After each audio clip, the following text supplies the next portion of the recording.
مجھے تو اس پر ایمان ہے جدا ہو دین سیاست سے. میں سمجھتا ہوں کہ سیاست ہمارے دین میں دین سے جدا نہیں ہے بلکہ دین کے تابع ہے، اور جب تک کہ حکومت پر قبضہ نہیں ہوگا اسلام کو آپ نافذ نہیں کر سکتے. قبضہ کیسے ہو یہ ہے سوال. کیا ان الیکشن کے ذریعے سے ہو سکتا ہے؟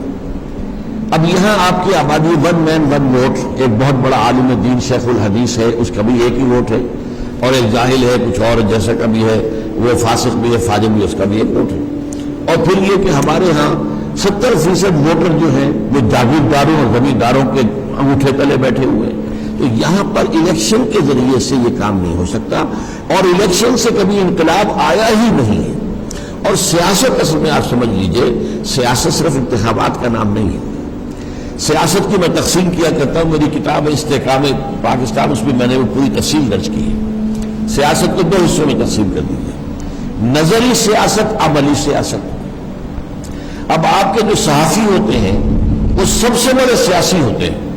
وہ سیاسی نظریات پھیلاتے ہیں، ایک خاص نقطہ نظر پیدا کرتے ہیں، لوگوں کے اندر جو ہے وہ کسی ایک کے لیے ایک زمین ہموار کرتے ہیں. آج امریکہ پر جو چھوٹی سی اقلیت جو ہے یہودیوں کی جو قابض ہے وہ صحافت اور میڈیا کے ذریعے سے قابض ہے. جدھر وہ میڈیا ان کا جو ہے عوام کو لے جاتا ہے ادھر چلے جاتے ہیں. تو وہ بھی صحافی جو ہے انہیں سیاستدان کوئی نہیں کہتا، لیکن وہ سیاسی تو ہے. ایک عملی سیاست جو ہے پھر اس کے بھی 2 حصے ہیں. ایک ہے انتخابی سیاست. انتخابی سیاست میں نظام بدلنا پیش نظر نہیں ہوتا، ہاتھ بدلنا پیش نظر. تم ہٹو ہم چلائیں گے، نظام وہی، تم ہٹ جاؤ ہم چلائیں گے. تو اس میں کچھ نہ کچھ جو ہے وہ منشور میں تھوڑا بہت فرق بھی ہوتا ہے.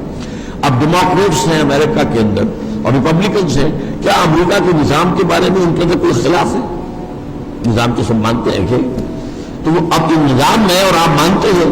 اب آپ کہتے ہیں ہم بہتر چلائیں گے، آپ کہتے ہیں ہم بہتر چلائیں گے. اچھا بھائی ووٹ سے فیصلہ کر لو. لیکن نظام بدلنے کے لیے ہوتی ہے انقلابی سیاست. وہ اگر وہاں کمیونسٹ ہو اور وہ وہاں کا نظام بدلنا چاہے وہ الیکشن میں کبھی نہیں جائیں گے. الیکشن سے حاصل کچھ نہیں ہوگا.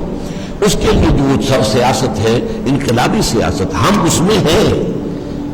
میں سمجھتا ہوں کہ باشعور مسلمان غیر سیاسی ہو ہی نہیں سکتا، ناممکن. اس لیے جب ہمارا دین نظام مکمل ہے تو سیاست اس کا حصہ ہے، سیاست اس کے تابع ہے.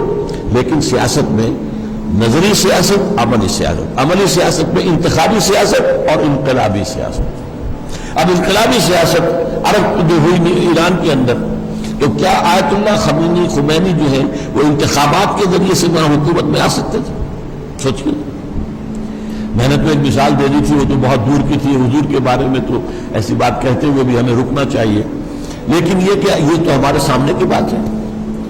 کیا الیکشن کے ذریعے آیت اللہ خمینی کی یہ حکومت قائم ہو سکتی تھی؟ یہ تو ہوئی ہے جانے دے کر، ہزاروں لوگوں نے جانے دی تب قائم.